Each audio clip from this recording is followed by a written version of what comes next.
Hamzambo familia. Welcome to the Rhythm Scripture right here on the Blackout Financial being on the 23rd day of June, the year 2021. I hope that everyone is doing a wonderful. It seems like our system wants to give us an applause right there. My name is Spikes, alongside my co-host Joby. Karibuni sana to the Rhythm Scripture. We hope you're having a wonderful time this evening, and of course, it's been on a Wednesday. We are still celebrating our Father's Day. Please interact with us. That is on social media handles, on Facebook, on Twitter, and also on Instagram, and tell us where you're listening to us from. And now we excited that you have our chosen the Blackout Fire Network this particular afternoon. We had a bit of a hit with the system, but nonetheless, we are glad that you are with us on yet another interesting episode where we get to discuss different matters that are taking place around this beautiful country of ours and also the continent at large. It seems like the connectivity today is giving us a bit of a problem, and there is a bit of a freeze. But nonetheless, we continue. And of course, in Swahili, we do say karibu sana, which simply means you are very, very much welcome to this broadcast of the Rhythm Scripture on the Blackout Financial.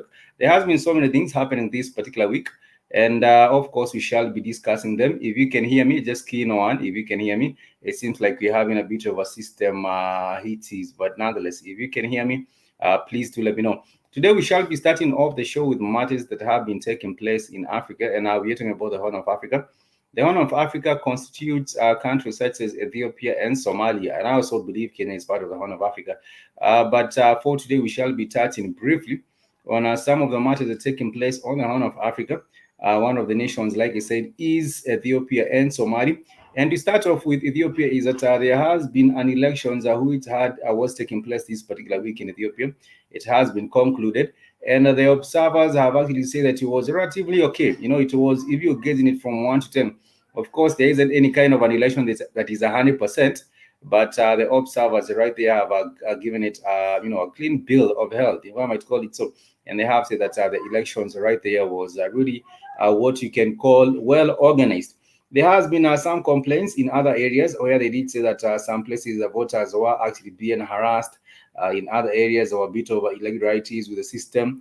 But nonetheless, I think all in all, the opposition might not really be able to come back and give enough evidence, because there is some sort of a blackout in Ethiopia. There's some, it's not really 100% a blackout, but there's some blackout in some of the matters that do get to take place. We did see with the battle in Tigray, there was some sort of blackout on that particular one. There wasn't enough coverage when it comes to the matter of the fighting in Tigray.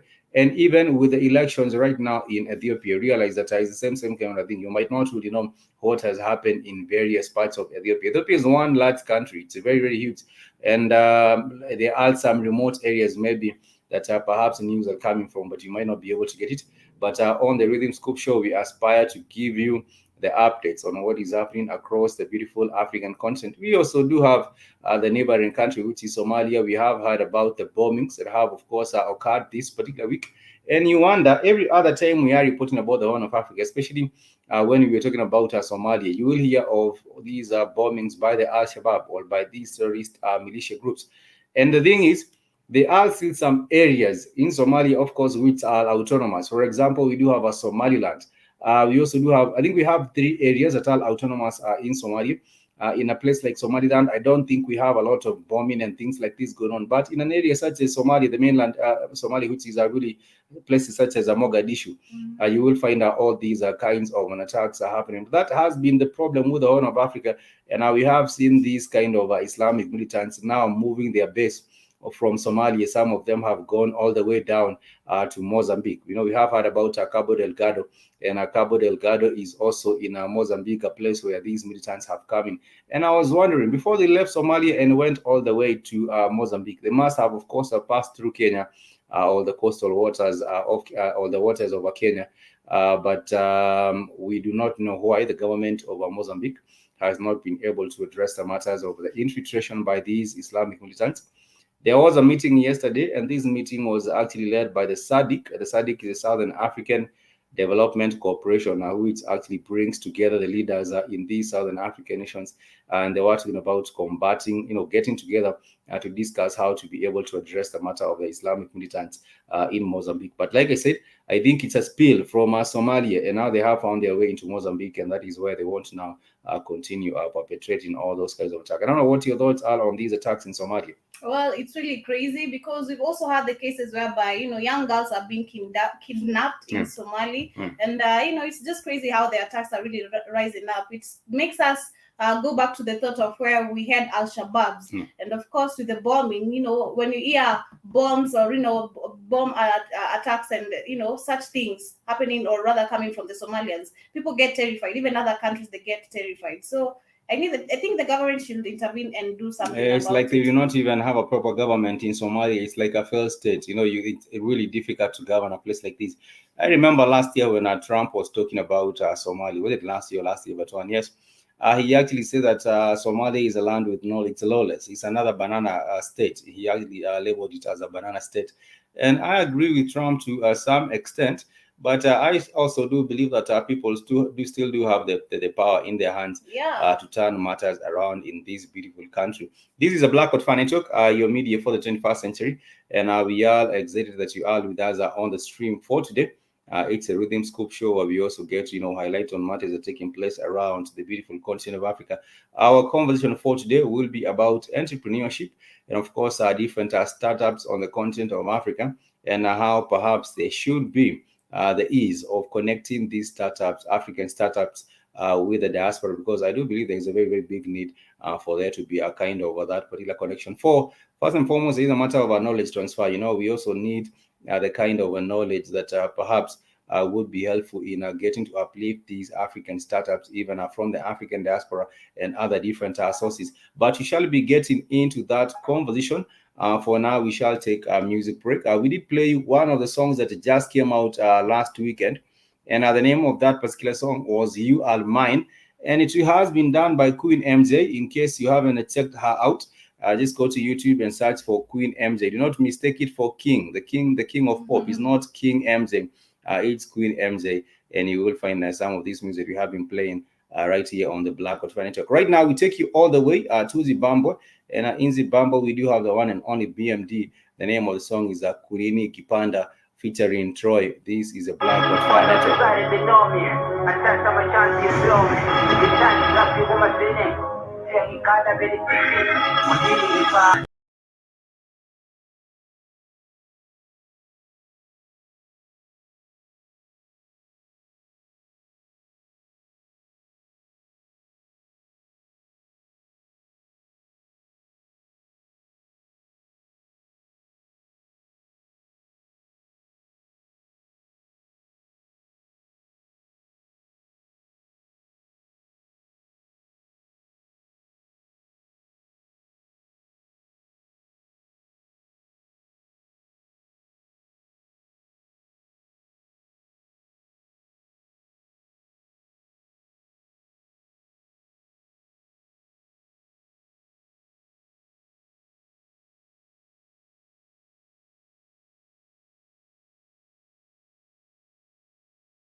Let's talk till I come out of the dark hours. Me and BM meant to link up. I need to kick up, get a BM. Do the codes. I hustle from AM to PM. You had niggas never learn. I'm taking some green like a big man.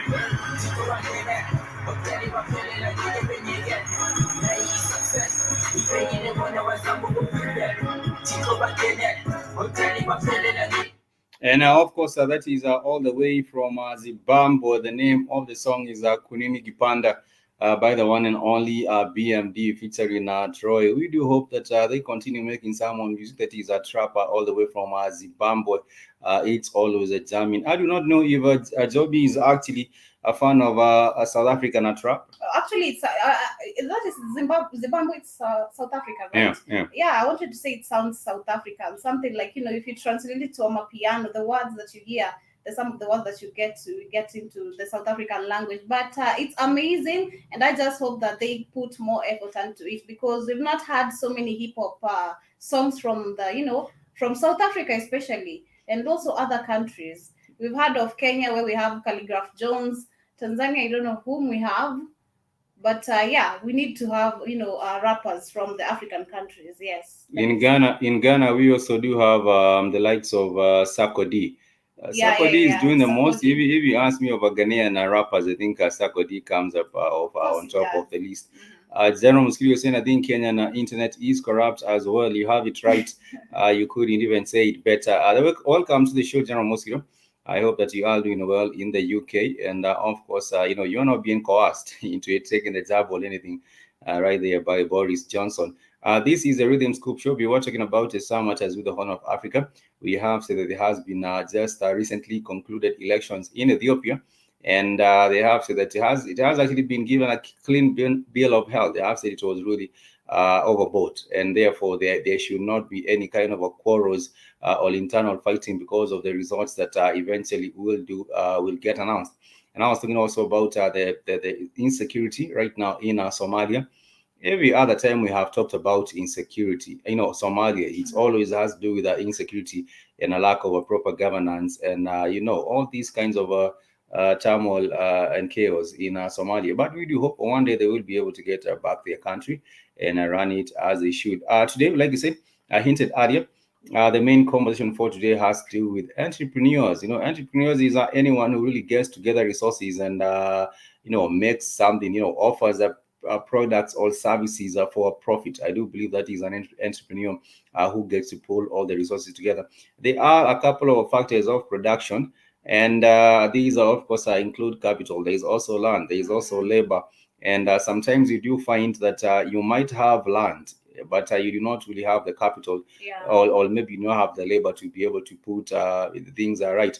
And there is also entrepreneurship is also another important factor of production, and we shall be focusing mainly on that, because at the end of the day, there is a very, very big need for the uniting of the African startups and also the diaspora.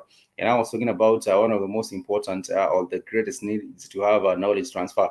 A knowledge transfer, like I said, right now we are living in the digital world, and people can be able to bridge the gap using the internet. And the internet, of course, right now plays a very, very critical role in terms of connecting, whether be it not even just the entrepreneurs in Africa and the African diaspora, but even given that the African entrepreneur a global stage or a global market.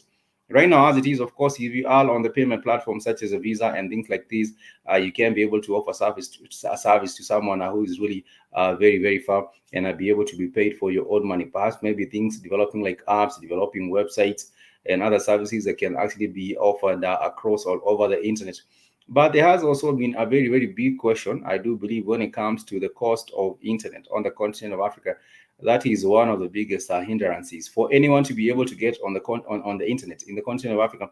You have to spend considerable amount of money compared to Europe. I do believe in Europe, the cost of data or the cost of internet has sort of been subsidized, or it is low. Someone can be on their computer connecting or uniting with other like-minded individuals and entrepreneurs in other different continents. But when it comes to the African people, I do believe one of the things that is actually bringing a problem is that particular high cost of internet. And the other thing also, perhaps that might create a barrier, is lack of proper or adequate education.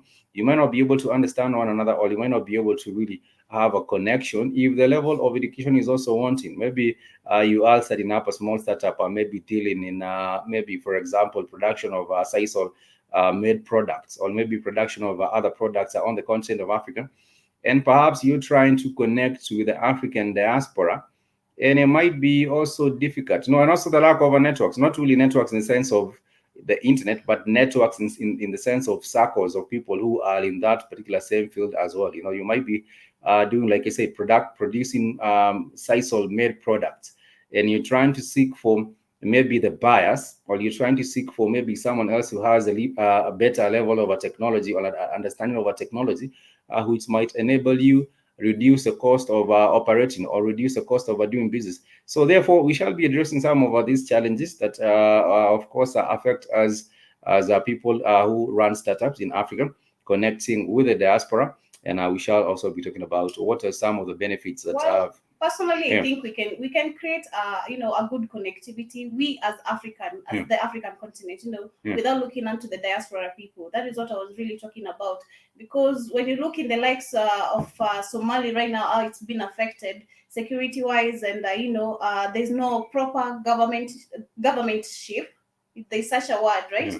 And I was just talking about the African continent coming together and uniting, and creating, or rather coming up with sources that we can help ourselves with, like the way South Africa right now, it has come with a technology or a way to provide medicines. It's the same way we as the African continent, if we start from all the way from Zambia to other countries, Kenya, Burundi, Sudan, Uganda, Somali, if we come together and we say that we want a good source of connectivity, or rather internet, I believe we can, without depending on to the diaspora people. As much as yes, want to share knowledge and some information, or rather technology, we can also do that. I do believe some of our people do have the same technology that the diaspora people do have.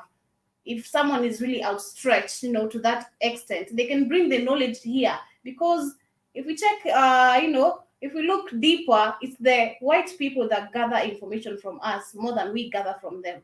So and actually, I do think that there is the need really for people to have to have the network, whether be it internally in intra Africa or even outside. There has been a company that has been focusing on the role of a connection, all uniting the African startups with the African diaspora, and this particular company is known as Viva Africa. And I wanted to share the Viva Africa, a little bit about this particular company right here on the Blackout Financial Clothing Scoop Show, even as we proceed. And what are some of the thoughts on connecting the African startups with the diaspora? Because I do believe it's still very, very much important that we have that particular kind of a connection. I was saying they all benefits and they all challenges when it comes to these. Let me pull these so that I can show you what's going on.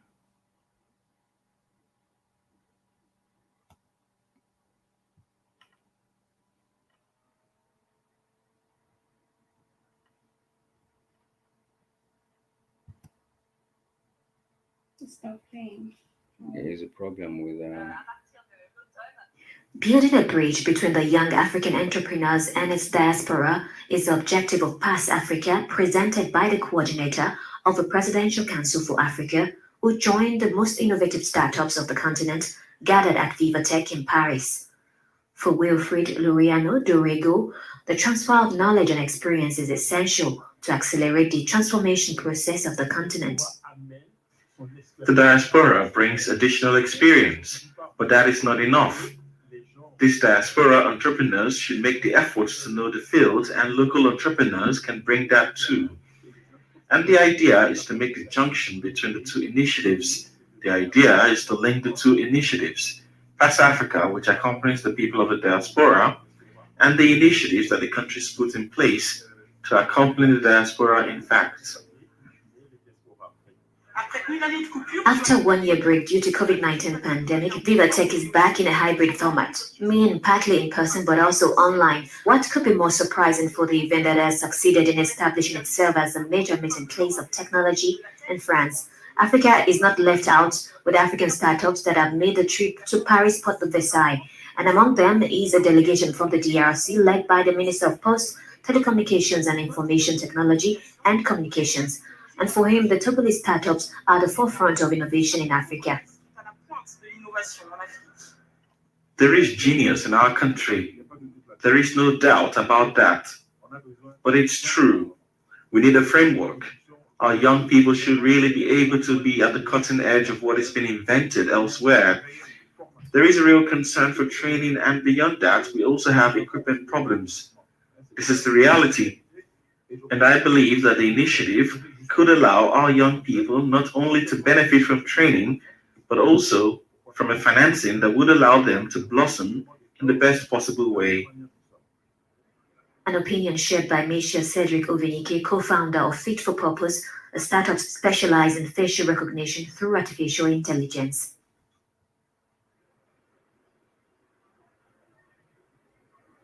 Concerning the technical aspect, we have a lot of experience, so it's something that we know how to do quite easily. This demo was created by our engineers in 10 days, so technically everything is in order. Now for us as an ecosystem company, from a financial point of view, of course the next stage is to deploy. God only knows how big the DRC is, and there are still some more than 100 million people there. So we will need a boost, support. It can be private or public. VivaTech brought together leaders of the innovative ecosystem from around the world for 4 days. It was the first major event to be held in person in France for a year. In total, more than 5,000 visitors visited the stands at the Parc des Expositions to discover the latest innovations. That is, of course, a platform that was bringing together innovators from different parts of the continent of Africa. But even if the platform has been given to individuals like this, you also find that there is sometimes what you do call the picking of the brains of the Africans and stealing their ideas. You might go with a great idea for biometric systems or things like that they were presenting, and then the next thing your idea has been taken. There is no problem with having a symposium or having a trade a show where people get to bring together their African innovative ideas and have that particular linkage between them and the diaspora in terms of uniting the African startups and the diaspora. But also the problem of ideas being stolen is also very, very common in different places. But nonetheless, I do believe there is a great need. First and foremost, one of the things that can help is because of trading. I do believe that when you're talking about also knowledge transfer, like you say, the diaspora has important knowledge that perhaps can be transferred and shared with our African local counterparts here who are starting up, different kinds of innovative startups. For example, I will just go back to that one that I was using the biometric systems. We do have countries where we do have millions. For example, the DRC. You could see on the DRC stand there. That is where they did have that particular system. In the DRC, we do have millions of people, and maybe they might need these particular kinds of identification or biometric identification systems for businesses, for home appliances, for home applications, and other sorts of places. But I do believe, yes, the matter of picking up our brains of Africans does get to happen.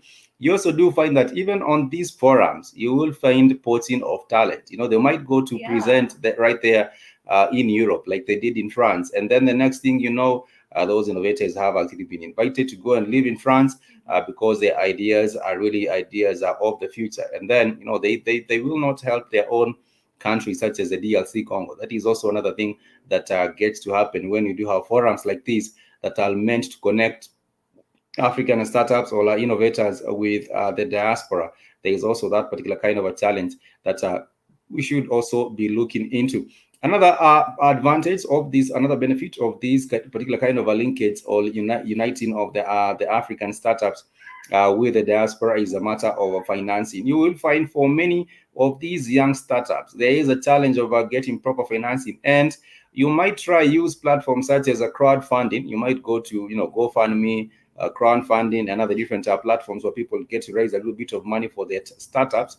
But that would not be enough. If at all you want to upscale your project, your small startup, and you want to scale it up so that you can provide services for products or services for people in different areas, you would need also maybe perhaps that linkage with the diaspora, maybe who might be willing to invest in your project, or who might be willing to invest in whatever kind of profit making venture that is also of maybe ecological value and other technological value and other ways like that.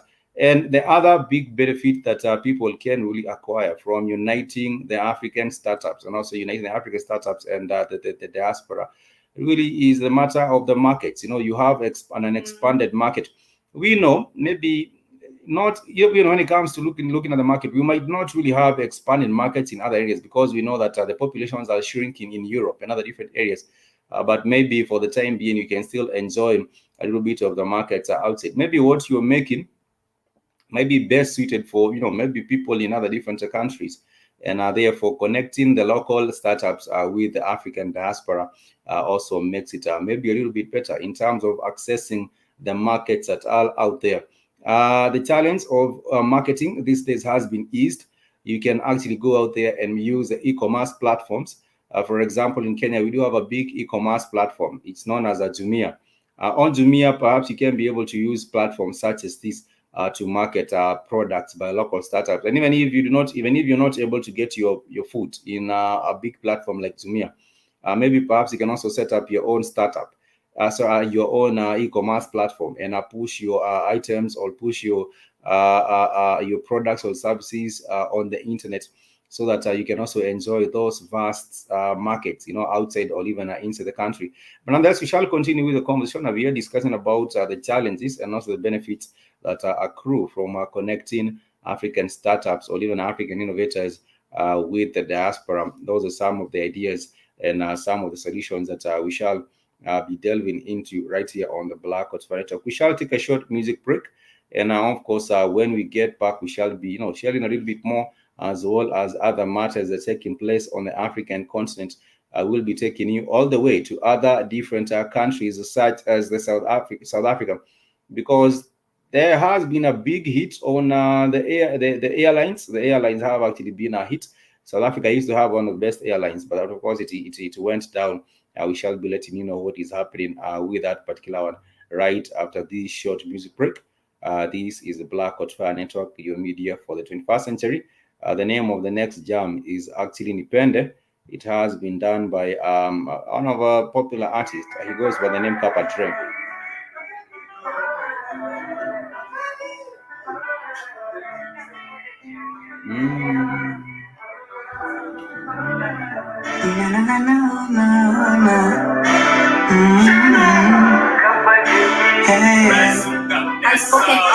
If you fall in love like I do, usinipe mama. If you want designer, buy for you. Tunakupenda sana, but tunigeti hakuna gado. All I can offer, baby, she got love, yeah. Usinipende, usiniache. I say, play a guitar for you, sing a little song as we dance to the tune. Yeah, da-di-da-di-da for you, da-di-da-di-da for you. Oh baby, play a guitar for you, sing a little song as we dance to the tune. Yeah, da-di-da-di-da, da-da, da-di-da-di-da, da-da. Usinipende, usiniache. Usiniache. Losing my chance for you. Kill a boy and I die for you. I will stand like a pyramid, front line in a battlefield. Yeah, hallelujah, yeah. I will die for you, yeah. Hallelujah, yeah. I will die for you. Kwetu ni getu, hakuna gado.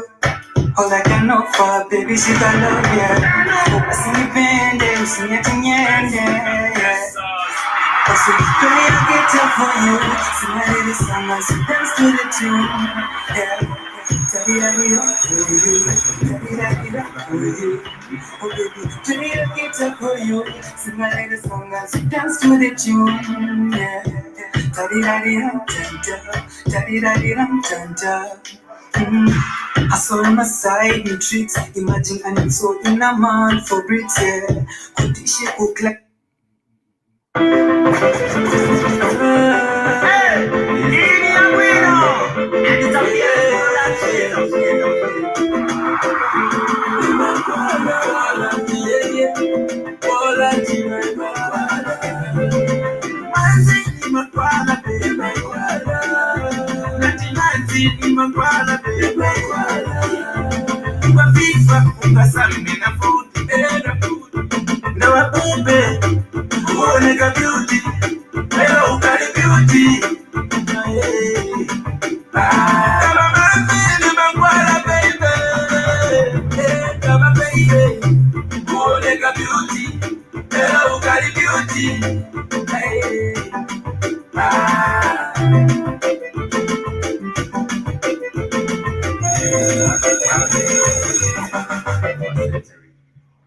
And we are back on the media for the 21st century, and the name of the song is Nima Koala, coming all the way from Zambia by the one and only Paul Raj. We do hope to have more of these Zambian artists on the show. Next week, we do purpose to have one of the guests from Zambia on the Express show. And we shall be, getting to discover a little bit more about Zambian music, and that will definitely be a good look. I don't know if Zobi is a fan of Zambian music, or maybe perhaps you haven't encountered much of it. Not yet. really. I've just had Paul Raj here on the Black Hot Fire Network. But as I said, the African continent, we need to unite, especially when it comes to content creation, because I do believe we as Kenyans, we've been provided a platform right now by Safaricom where we can portray our contents. That is the base, right? So I do believe also other African continents are supposed to be given an opportunity when it comes to entertainment, and especially the unknown countries like Zambia. We have Eritrea, we have Djibouti, we have Somalia. Somalia only listens to their song, but you'll never find other countries or rather any other tribe listening to a Somali song. So we need to, create more content to create awareness about our talents. I do believe, yes, we do have our music coming all the way from different parts of the continent of Africa. And the music is actually shows the kind of a talent that you have right here as a people. This is a rhythm scoop show. We also get to give you some African rhythm. And like you heard, that was the one and only Paul Raja, all the way from Zambia. We also did play you some music from Zimbabwe a little bit earlier. Before that, that was a BMD, and the name of the song was Kunini Gipanda. And therefore, we are not really just we take you around. We give you a tour and sample. Give you a sample of African music from various African countries. Nonetheless, we go on with the conversation. I want to say that the tourism sector in Africa has been hit, and of course, we have seen. Different countries, also closing down because of the matter of the global pandemic. And we do have countries such as Mauritius and Seychelles. These countries are heavily reliant on tourism for them to be able to, pay their to be able to fund their budgets at in every year. And the last year and this year has really been difficult for countries such as this, especially the countries like the two of them, Seychelles, Mauritius, and other countries that are heavily reliant on tourism. And these are island countries off the coast of off the coast of on the Indian Ocean. And I realize that this year there has been efforts by the governments in these countries to try and mitigate the effects of the COVID-19 on these particular place. Michelle Gibson, you sent a great work, thank you so much, Sister Michelle. I hope that you are doing wonderful. Is it Sister Michelle of the BOB? I'm not sure. Yes, that's Sister Michelle of the BOB. Thank you so much for checking us out on on Facebook. We are discussing about some of the impacts of the COVID, and these has to do with the hit on the tourism sector. You will find that in most countries which are on the island countries in the Indian Ocean, such as the Seychelles and Mauritius, are being affected to a very big extent. But like I said, the government is trying to put together packages in which it can actually sort of even spur domestic tourism. But domestic tourism, when countries are not doing really well, the economy is not doing really well. In as much as you might try to have people, tour domestically, is not really possible for that to it's very difficult for that to happen. But nonetheless, there has also been the hit on the aviation sector. Most of the airlines in Africa, I believe, apart from Ethiopia, most of the airlines in Africa have actually been greatly affected. South African Airways, right now, it has sort of been privatized, not the whole of it, but it has been privatized.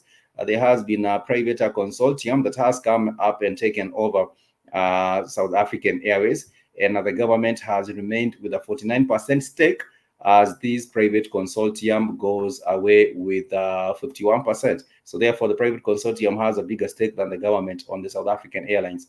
But this is what has been happening. South African Airways will now be 51% owned by a private consortium. At a virtual press conference, he said, quote, "The government has agreed the financial partner will hold 51% of the shares and the government 49%. Africa's second largest airline was placed on a safeguard plan in December 2019 to avoid bankruptcy. In April, the independent administrators in charge of its restructuring declared SAA solvent again. The 635 million euros restructuring plan was followed by a large-scale layoff plan. South Africa's national airline was heavily indebted and unable to pay for salaries. The company has not recorded any profit since 2011. The situation was further compounded during the COVID-19 pandemic.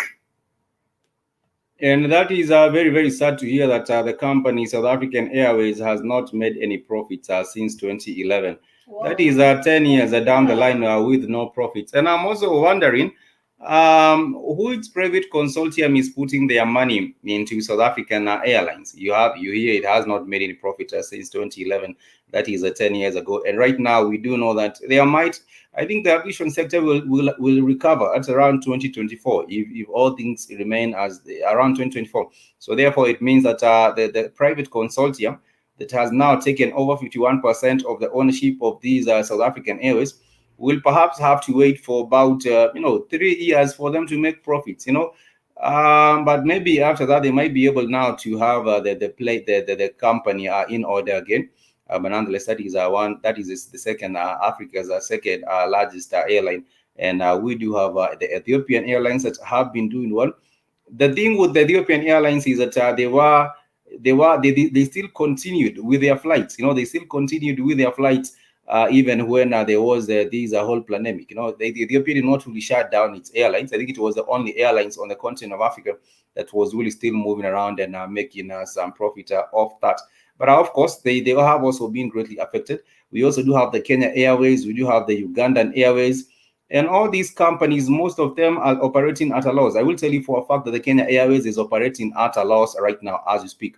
But nonetheless, that is the matter as aviation in Africa, and also has to do with the heat on the tourism sector. Many people have been laid off, many resorts have shut down, and businesses have been lost because of the COVID-19. But we do hope that the government also gets to inject some money into the tourism sector, so that maybe people can still be able to stay afloat. Even if they are not making profits, at least they can be able to break even, or at least be able to survive at the end of the day to see yet another day. This is a Rhythm Scoop show on the Black Hot Fire Network, your media for the 21st century. There has been something else that has been happening. Of course, there has been the Ghana Diaspora Investment Summit. The Ghana Diaspora Investment Summit. And I think the one... Wodemaya. I think Wodemaya has attended this particular one. Of course, we know Wodemaya from Ghana. On his stream, I actually came across the feed of that particular investment summit.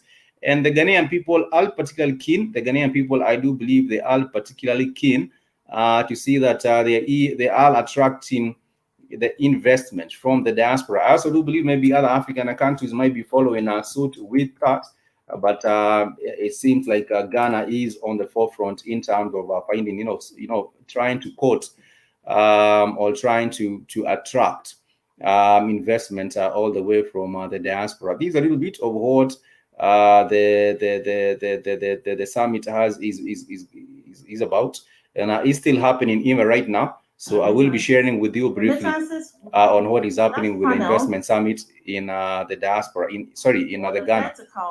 Where funds are coming into Africa.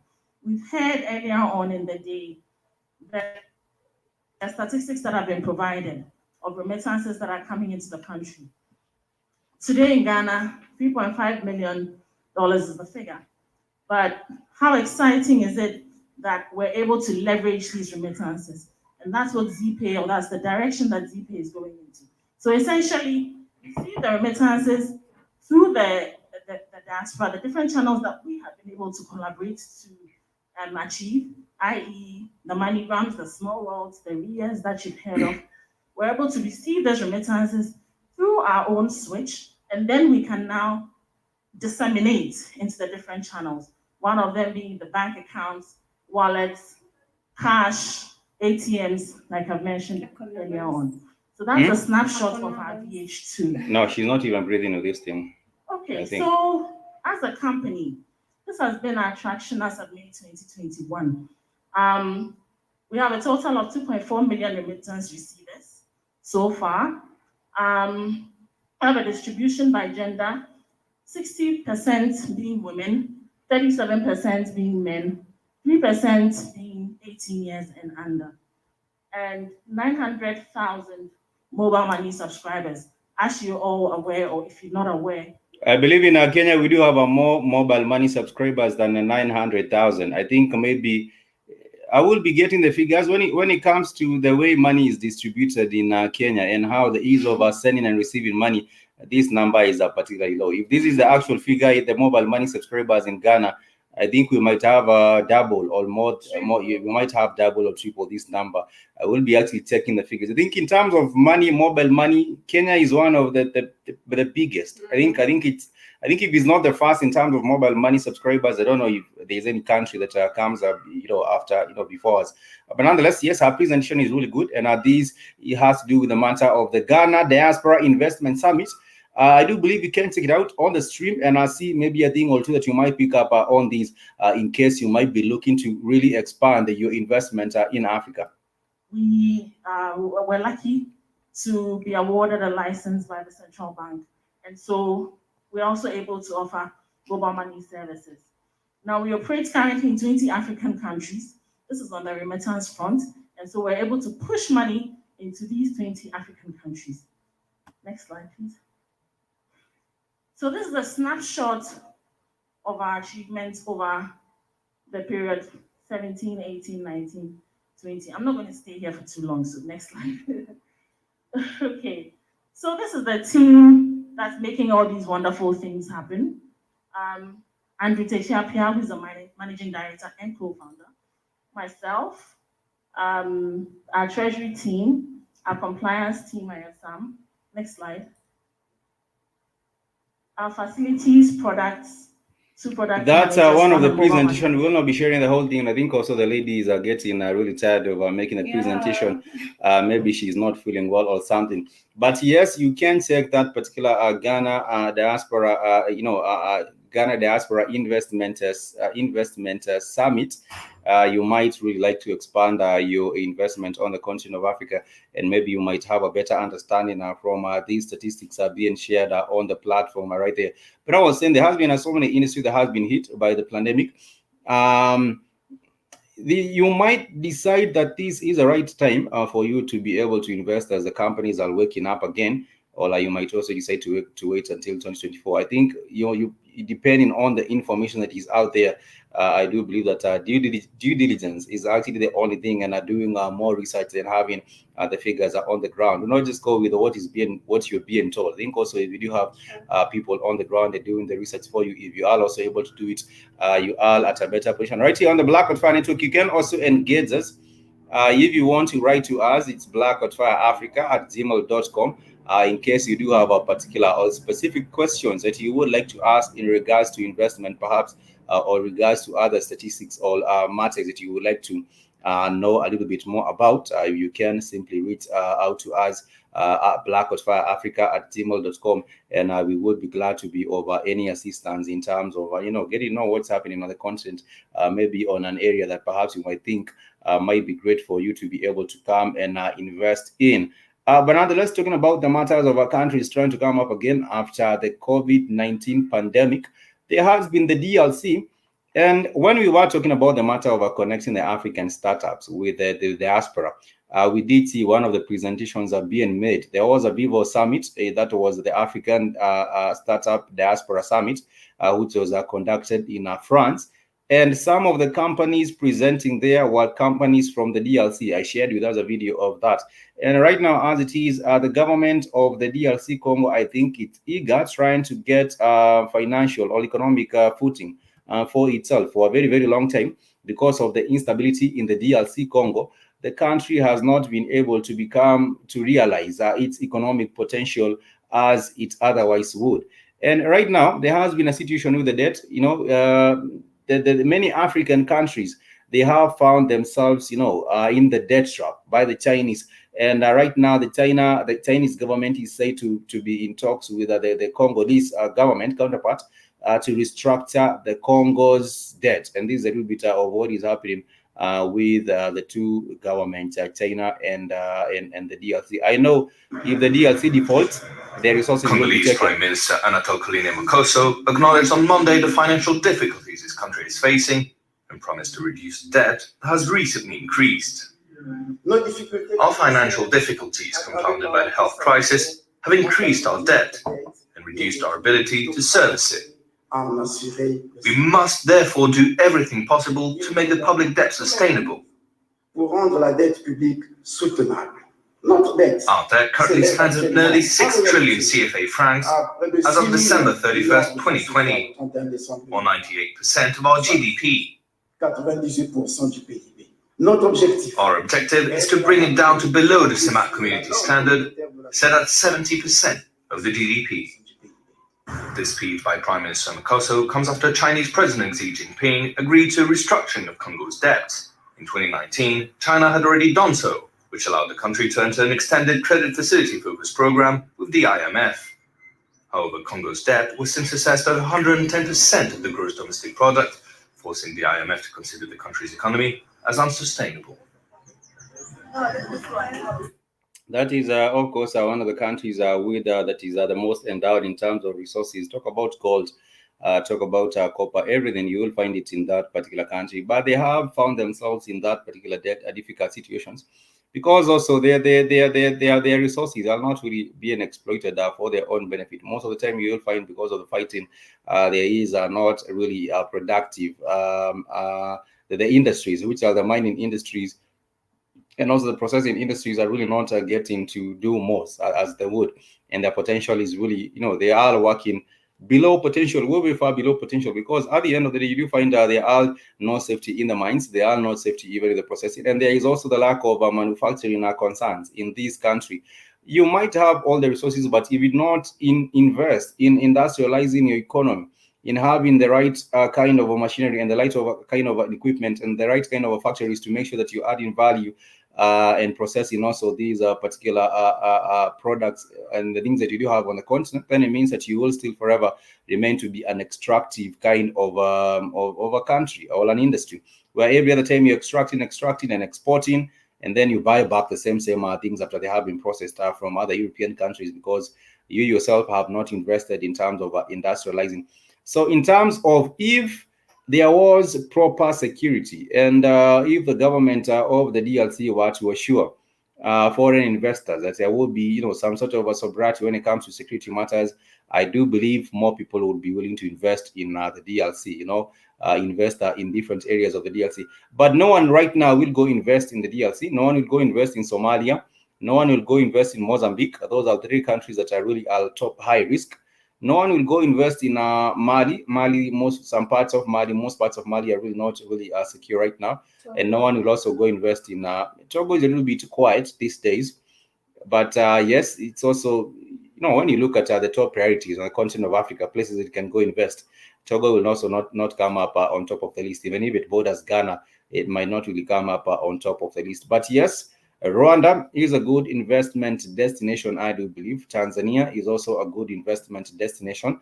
I also believe Kenya, if at all you want to get rid of the corruption and all these different challenges that you have, then Kenya would also be another worthy investment worthy destination for the African diaspora, and also even for even we as a Kenyans ourselves. And I also do believe Ghana also makes it to the list, and South Africa.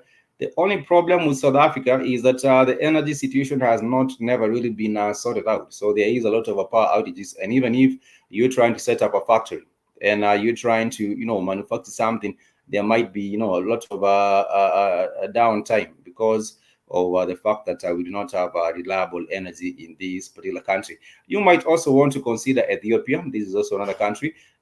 The Ethiopian, it depends also where in Ethiopia, but for the larger part of Ethiopia, where we do have the capital city, Addis Ababa, you might find some places worthy of investing in as well. And therefore, those are some of the names that you might really consider when it comes to ticking on your list of countries that are investment worthy and worthy of your consideration. Nonetheless, this is a Rhythm Scoop show on the Black Fire Network, and this is your media for the 21st century. Remember, you can get interactive with us on our social media platforms. We are on Twitter. You can find us at Black Fire. We are also on Facebook, Black Fire Network Radio Station, and you can also find us on Instagram, Black Hot Fire Network. I know there's so many people that are on Twitter but have not engaged with us. Please, who did I see on Twitter? There's some people who are with us on Twitter, but not many of them are. But it's like the family here is not into Twitter. I don't know what you think, Toby. I think so, because whenever we are trying to get interactive here on the Black Fire Network, I only see people coming through via WhatsApp, Facebook, and I think Twitter is also one platform that spreads out information. So family, please engage with us on our Twitter handle. Let's get to share information and of course educate each other here on the Black Fire Network. Yeah, because I do believe at the end of the day, we also want to connect on all these different platforms. Mm-hmm. And if anyone also would like to join us also on our WhatsApp group, I think we'll be sharing the link right after when we finish, by the time we're coming to the end of the show, so that you can get a little bit of a bit of connecting with us also on Twitter. It's Black Hot Fire. It's actually Black Hot Fire on Twitter, and Black Hot Fire Network on Instagram as well. You can be able to connect with us on those particular fronts. As we come closer to the ending of the show, we were discussing about the important matter of uniting the African startups with the diaspora. And like you said, there are three important fronts. One of them being financing, the other front being at knowledge transfer or training, and also the other front being the expanding of the markets for the products for these startups.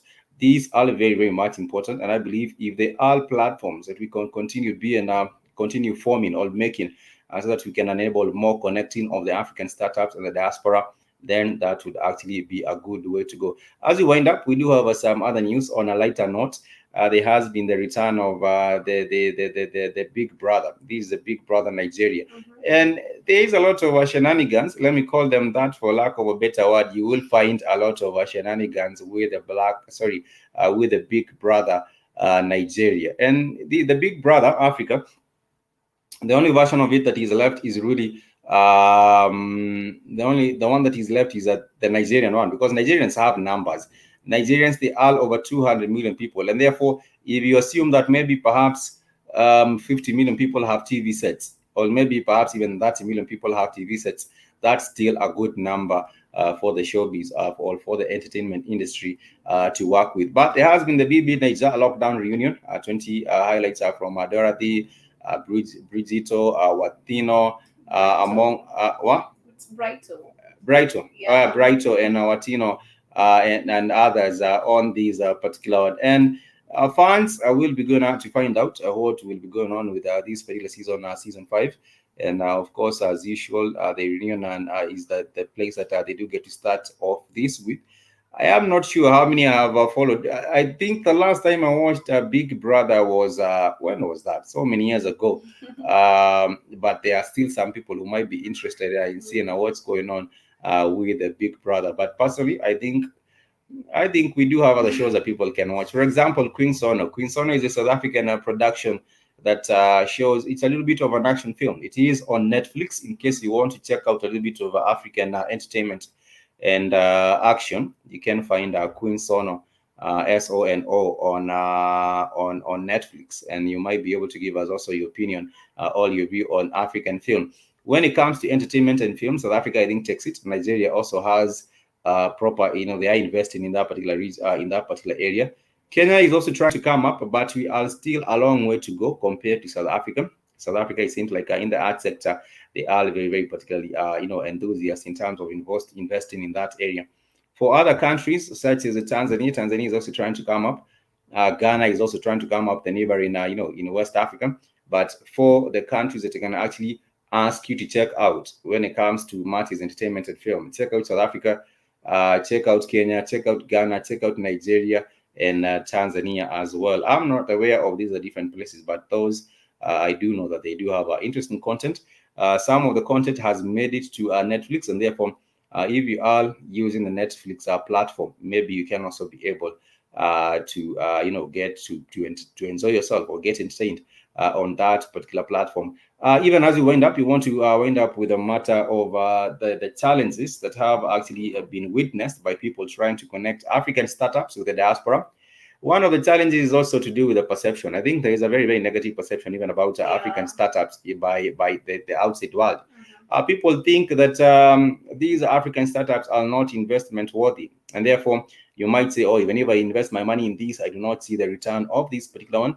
But I would like to assure you that these African startups, most of them are investment worthy because, like we did say, Africa is the future. If you look at the markets will be expanding. Africa's population will be growing. It's the most rapidly growing population in the world, and therefore, in the next few years, talk about the next 10 years, the population will have grown exponentially, and therefore, as the population grows, so does the market for the products grow. So does the potential for the economy continue on growing, and therefore there is the potential, or there is the need, if I might say, for people really to go on and invest in African startups, because they also do pose a lot of they are promising prospects with African startups. That is what I would say.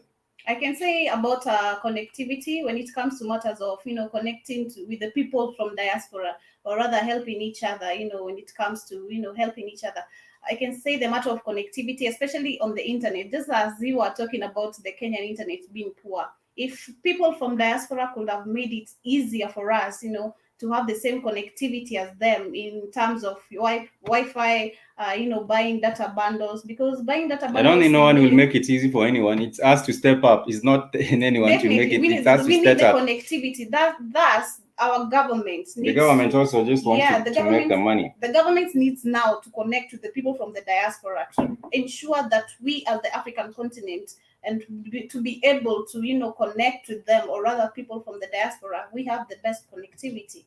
So yeah, I do believe the internet presents yet another wonderful platform for people to connect. And if you are out there and of course are seeking for information about African startups, I do believe the internet is one of the fastest ways to get this information, and of course get in touch with some of the startups that perhaps might be of interest to you, to see in what areas that you might want to get involved with. There are startups in the healthcare sector. They are startups, of course, in the motor sector. They are startups in home appliances, startups in other kinds. All areas you'll find that you might be particularly interested in. You might find startups in those areas. And I think also very, very good thing, another need is mentorship, because I do believe also the diaspora can perhaps offer mentorship to some of these young startups, these young African startups, and I help them also grow in terms of scaling up. We want to thank everyone for joining us on this episode of the Rhythm Scoop Show. It's always a delight when you get to join us and also share your thoughts. Sister Michelle, you are doing wonderful with the BOB Reward Club. In case you do not know what the BOB Reward Club is all about, is Black-owned business club. And, we have to keep on supporting Black-owned businesses. You can actually look for the BOB Rewards. You can actually look for BOB Rewards. BOBrewards.club. I do believe BOB rewards.club, and you will find the work that Sister Michelle and her team are doing. I do believe, yes, it's a BOBrewards.club, and you can also be able to understand more about supporting Black-owned businesses if you head over also to Black-owned business club, and it's BOBrewards.club. BOBrewards. .club BOB Rewards. Let me show you a real quick snapshot over this. This is BOBrewards.club. It's all about supporting a Black-owned business, and you can also get to learn a little bit more about this particular organization that is doing wonderful in different states in the US. Nonetheless, we are coming to the end of the show, and we shall be winding up on wonderful, wonderful music. And of course, this is Wabi Sabi. Yes, Sister Michelle, yes, that is BOBrewards.club. Thank you so much for sharing that as well with us.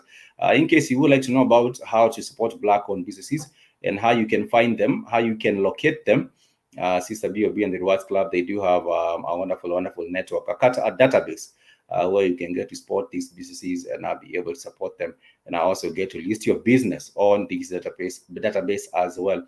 We want to thank everyone for being with us today. Like I said, if you do have a particular interest in a particular field, you might be able to locate these startups as well and be able to support them and see how they can also, you can also help catapult them to excellence or to prosperity. We wind up with more music, with wonderful music. The name of the song is Wabi Sabi. Till next time, we want to say Kwaheri.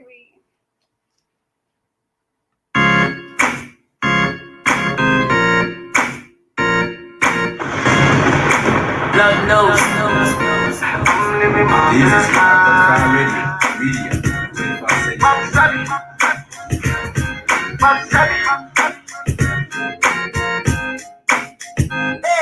I think I started something just the other day.